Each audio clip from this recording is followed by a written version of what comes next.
Thank you for that intro, Paul. Hi, everyone. I'm really excited to be here today. And as you can see on the slides, I'm going to be talking to you about color. And I'm sure all of you use color somewhere in your apps, so hopefully this talk will be very relevant to you. So specifically, I want to talk to you about color spaces, as well as the components that make up each color in a color space. And then after that, we're going to talk about what exactly is color contrast, and how does it apply to accessibility. As you heard in Kilo's previous talk, he talked about color contrast. So we're going to dive a little bit deeper into that here and explain how we calculate color contrast between two colors. After that, we're going to talk about universal app themes, as well as color customizations set by users in your app.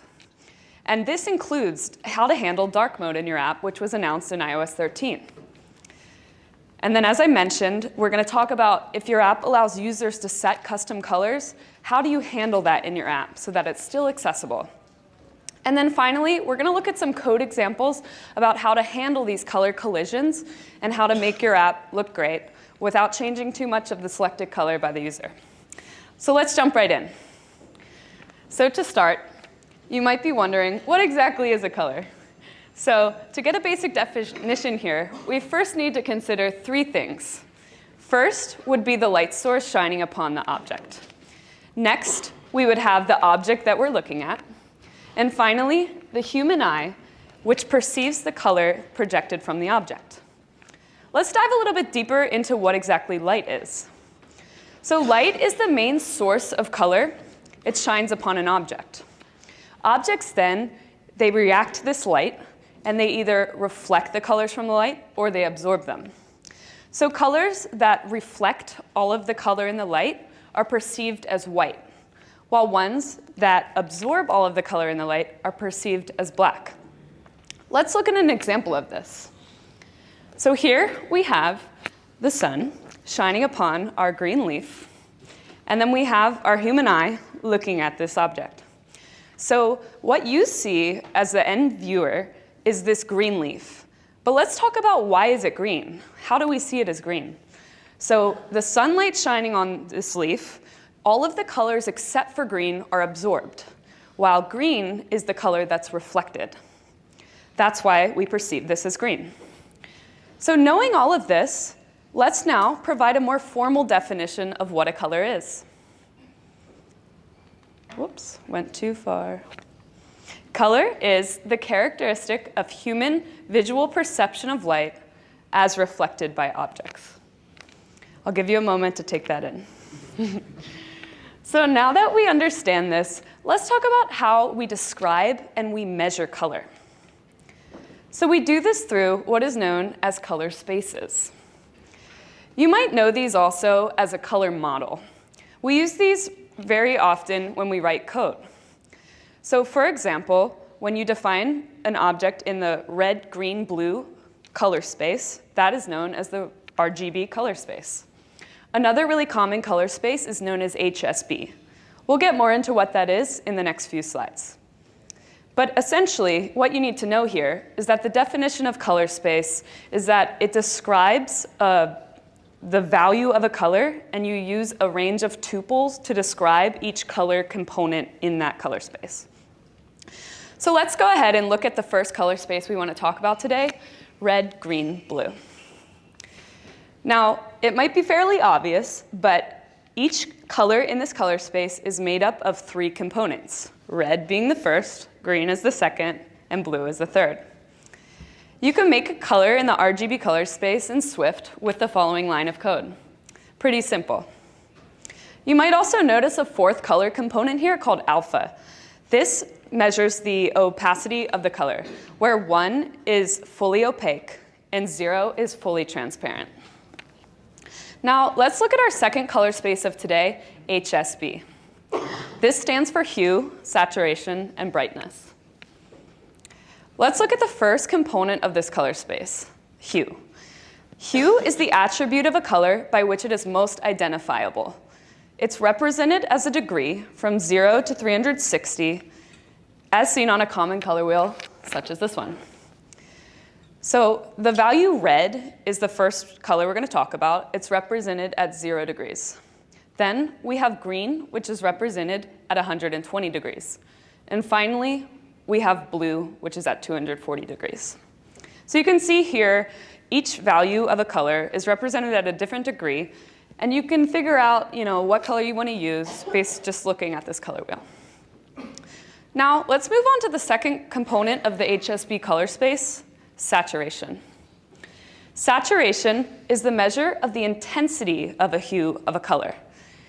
It's measured as a percentage value, where 0% means a shade of gray, and 100% represents the full intensity of the hue that you've selected. Now, let's look at an example of saturation when it comes to an image. Here, we have a photo of a black cat. This is the original version of the image. Now, with this second example, the only thing I've changed is I've increased the saturation to 100%. You can see here that the purity and the vibrance of the colors has increased drastically. Now, in this third example, I've decreased the saturation to 0%. And this has completely reduced the vibrance of the colors, and you only perceive the grays and the blacks from this image. Now, let's move on to the third component of this color space, which is called brightness. Brightness describes the perceived intensity of the light source of an object. Now, as I mentioned earlier, this light source could be coming from the sun, or from a lamp, or even from a candle, anything you might imagine. Now, the light given off from this source, it's measurable. And the way that we calculate this measurement is in what is known as luminance. So let's look into what exactly is luminance. So luminance is the intensity of the light emitted from a surface in a given direction. Now, that's a lot to take in, so we'll explain a little bit more what that means. So essentially, luminance is a quantitative measurement. It's measured in what we call candela per square meter. Now, we mentioned on the last slide that brightness is described as perceived intensity of light. Now that we know the definition of luminance, we can then expand upon the definition of brightness. Brightness is really just perceived luminance. Now, to break this down even further, you need to consider the fact that each of our eyes are made up slightly differently. So when we look at the same object, I might see it as slightly brighter than you might see it. That is why brightness is a qualitative measurement. We can't calculate it the same since our eyes are all made up differently.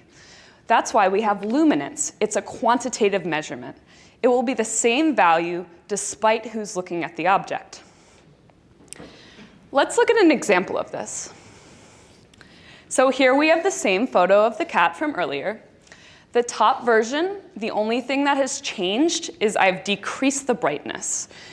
And then in the bottom version, the brightness is increased. So you might imagine here, the change in light is that the sun has gone down. The brightness has changed, whereas the actual coloring of the cat has stayed the same. So that's how you can think about brightness. You would talk about it in adjectives like dim, dazzling, or bright. Now that we have explored all of the components in the HSB color space, let's look at a comparison between the two color spaces, RGB and HSB.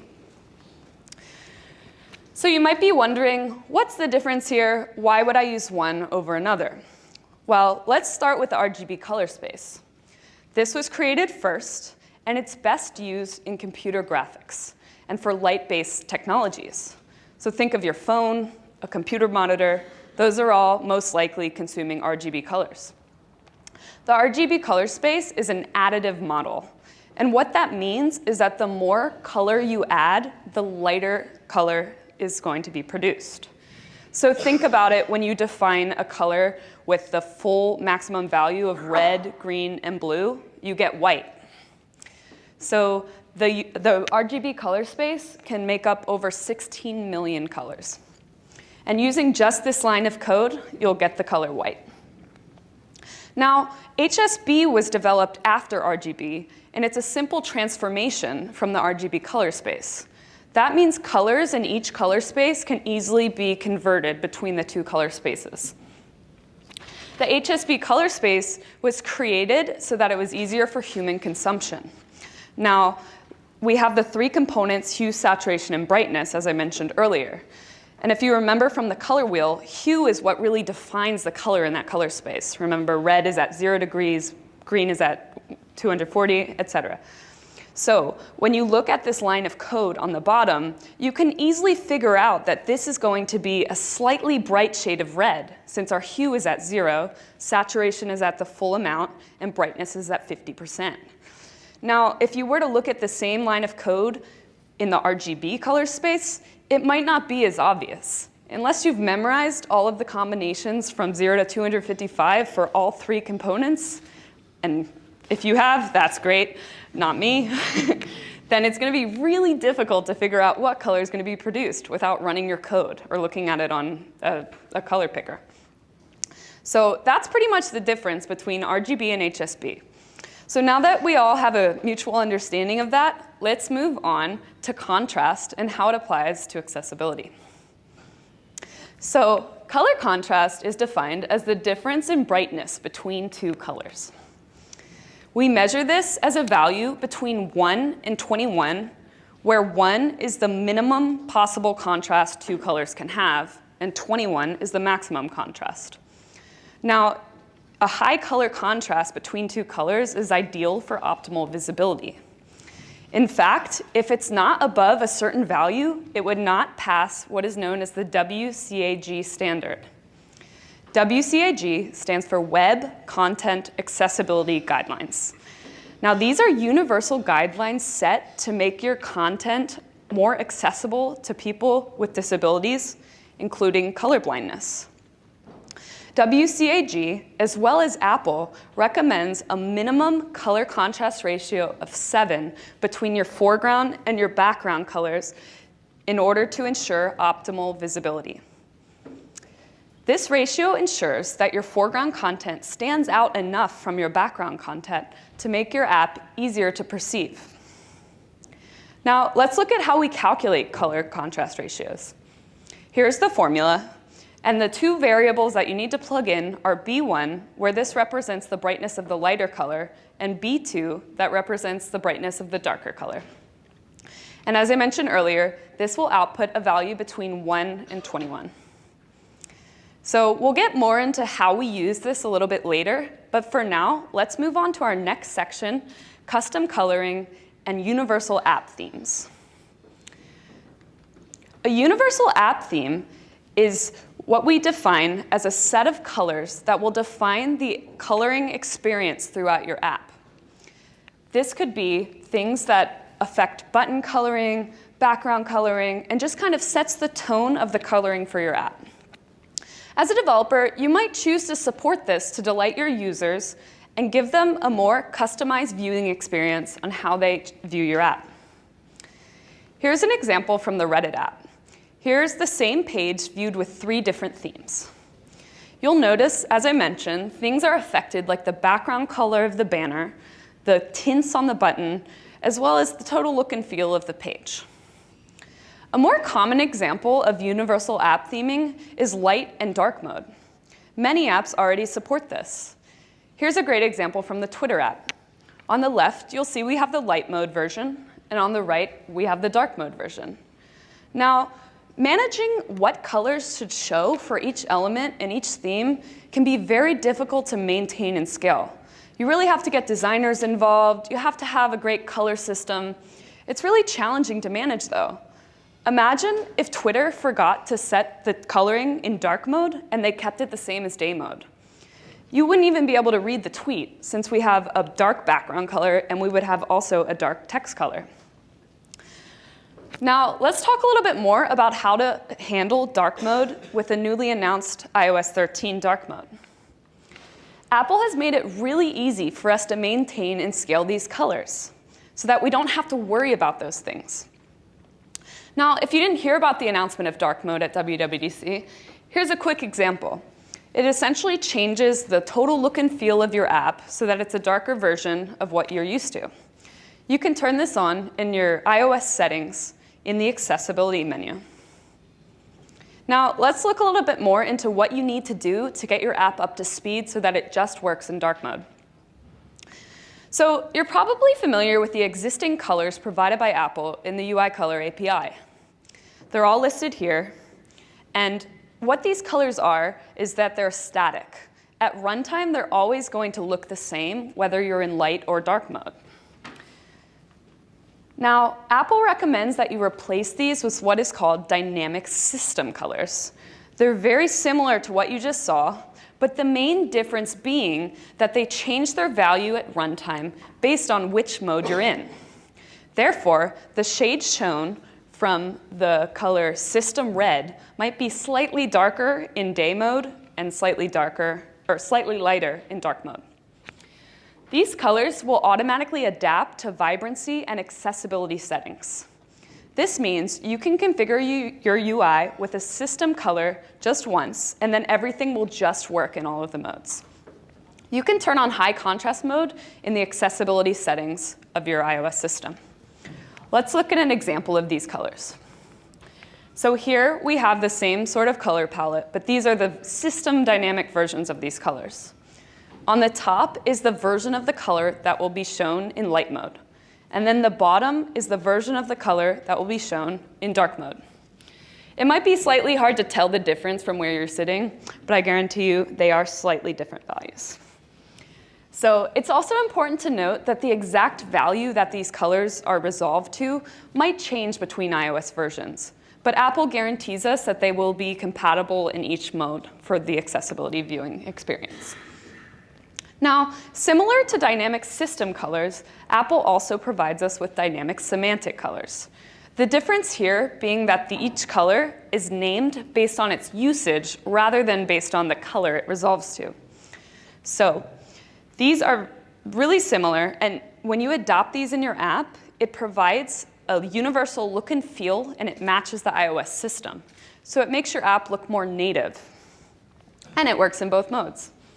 So let's look at these colors. Similarly to the previous slide, the top version of this color is what is shown in light mode, and the bottom is what is shown in dark mode. The first color listed is called UiColor.label. So you would use this for text labels containing primary content. That way, it's guaranteed to change to dark or light based on your current mode. Now, Apple also has limited the number of dynamic and semantic colors provided, so they have given us a way as developers to define our own. You can do this in your asset catalog by defining a new color set. Here, you'll be able to name the color, as well as define the value you want the color to be shown in light appearance and dark appearance. You might also notice a third option called any appearance. This is the value of the color that will be shown in versions that are earlier than iOS 13 and don't yet support dark mode. Now, if you want to define these programmatically, Apple's given us that option as well. Here's some sample code of how you might do that. So you first need to determine whether your app is in light or dark mode. You can access this by looking at the UI trait collection on the view that you're changing the color of. So once you've figured out which mode you're in, you can then just return the color you want to be shown for this custom dynamic color. Now, you might also need to access the actual value that is returned from this color at runtime. You might want to do this when you need to set a CG color, since it's of a different type than UiColor. So using this code, you can then use the method called resolved with color to get the actual value that system dynamic color will return at runtime. Then you can just convert it to a CG color like usual, and that just works. Now that you know how to adopt dark mode in your apps, let's talk about a different version of color customization that users might set in your app. So, what does this mean? This might be, like you've seen in the Reddit app or the Twitter app, we have themes, but there's also cases where you might want to let users customize how they view that area of your app. So this could be, let's say you have the concept of user profiles in your Twitter profile. You want to change the background image or the background color at the top of your profile. Now, this value is probably not stored on the client since the user is choosing it, maybe on the web. So this value might be provided to you from a backend fetch. Now, this can be challenging to handle because you can't really use Apple's dynamic system color system that we just mentioned to handle this for dark and light modes. You're going to have color collisions. So before we get into how to handle those collisions, let's look at a few more examples of apps that do custom coloring really well. So here we have the Slack app. Users can easily specify the entire color set they want shown in the left side menu of their Slack app. That's pretty great. Also, in the Messenger app, users can change the main color and the custom emoji for each group chat that they have. This affects things like the gradient on the background color of the message, and as well as the buttons at the top. Now, if you have designers working on your team, or you've done any design work, this is how they might be feeling. They might think, wow, letting users choose all of the colors in the app? How on earth are we going to ensure that looks good in dark mode, works with accessibility? This is a nightmare. Well, fortunately, you can come back at them with some code examples of how you might handle this client side. So the problems that we've outlined here that we're trying to solve is that these colors are provided from the back end. We can't handle them beforehand. We can't use Apple's dynamic color system, which it would be great if we could, but it's just not possible unless you have some system set up with your back-end team where they provide maybe the key name of a color, and then you can interpret that at runtime on the client. That might work. Now, we also mentioned we'll have contrast issues in dark mode. So from the way I look at it, we have two solutions here. When you allow users to choose custom colors, you can let them choose from a limited palette of colors that are all designer approved. We know they're going to work in both modes. That's great. But what if your app wants to give your users more options? Let them choose from an RGB color picker. You don't know which color is going to come down, and you need to be ready to handle that on your app. One way you can do this is to adjust the color locally in your code so that it ensures visibility and has a high contrast. Let's look at an example of this. Here we have some examples from light and dark mode, where let's say the user selected yellow as the text color for the light mode example. That's really hard to read. You need to handle that, or else people are going to complain and say, I can't use your app. And then, as developers, we look bad, when really the user chose this route. You know, that's a common problem. So we want to handle this so that our app doesn't look bad as a whole. So here's another example from the Reddit app. This community on the left chose their custom color as purple. And that looks pretty nice. It affects the background color of the banner, the icon, and the button tints. Now what if they change that to white? You can't even see anything. The buttons have disappeared. So let's talk about how we can handle this while still maintaining the user's chosen colors and their identity, if it's a community or profile, as much as possible. Let's start with a UiColor extension. We'll first define our minimum contrast ratio. You might remember Apple recommends 7 as the minimum ratio between two colors. Now, let's write a method to compute the brightness value of a color. What we have here is the getHueSaturationBrightnessAlpha method already provided to us on the UiColor API. So the way this method works is it returns a Boolean value. So if the color passed in is of a compatible color space, the values passed in by reference will be populated with the component values of that color, and true will be returned. If for some reason the color is not of a compatible color space, false will be returned, and those passed in parameters are unchanged. That's great. So we'll make use of that. And since our method only really cares about the brightness value, let's just return out the brightness value that's returned. Now, here's some examples when you run this code. White produces a value of 1, which is the maximum brightness value a color can have. Black returns 0. That's the minimum. Green and cyan, like white, have the maximum brightness value of 1. Now, remember our formula from earlier for calculating the contrast ratio between two colors. Let's plug that into code so that when we pass in 2 colors, we can reverse this method and get the contrast ratio. So here's the code for that. Essentially what we have here is we'll utilize our earlier method to get the brightness value of both colors. Then we'll check which brightness value is greater, because it does matter in the contrast formula which is on top and which is on bottom. And then we'll return out the contrast ratio between these 2 colors. Let's look at an example. So here on the left, we have white and black. And you might remember that those have the values of 1 and 0 for brightness, which are the ends of the spectrum. This returns a color contrast ratio of 21. That's our maximum color contrast. That's great. White text on a black background, black text on a white background. Totally great. Passes the accessibility tests and is readable by everyone. In the middle, we have a different example where we'll have a pinkish text on a black background. That returns out a contrast of 11. That's pretty good. It's above a 7. That should work. The third example, however, since yellow and white in this example share the same brightness value, the contrast ratio here is a 1. That's pretty bad. That's going to be really hard to read. You're going to want to adjust that. Here are some more examples. Other than the black and white in the top left, most of those don't pass our contrast test. So we're going to want to adjust those. One way we can do this is by lightening or darkening the text color so that it then has a contrast ratio of 7.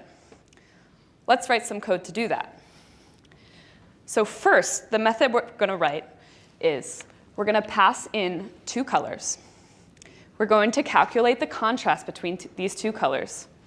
And then we're going to figure out the new brightness needed to adjust the text color so that it has a minimum contrast ratio of 7. Great. So now we're going to utilize this method in a final method called adjusted color. So what this will do is it will create a new color based on the original color that needs to be changed.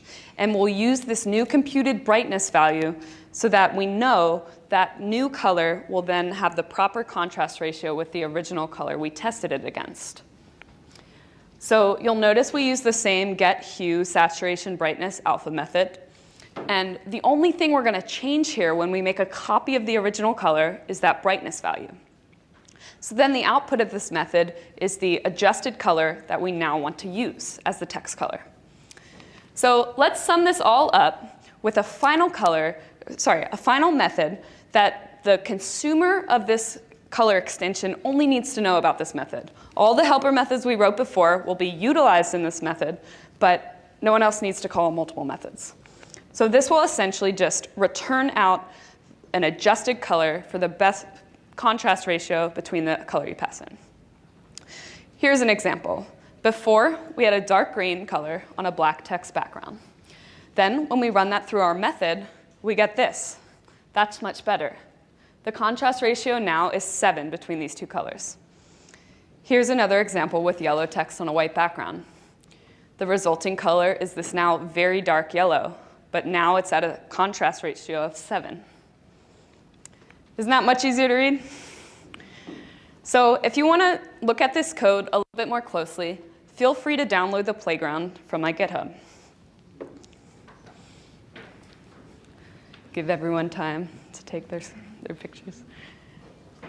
All right. Now, just to recap what we've talked about today, we've learned about color spaces. That's how we measure and define color. We talked about 2 different color spaces, RGB and HSB. We talked about the color components that make up a color in each of these spaces. Red, green, and blue for RGB, hue, saturation, and brightness for the HSB color space. Then we talked about contrast and how it relates to accessibility. Then we talked about how to adopt dark mode in your app with iOS 13. Finally, we talked about themes and color customization. And then we looked at some code about how to handle these collisions with color client-side to ensure that the app is visible and it still maintains the colors that the user selected.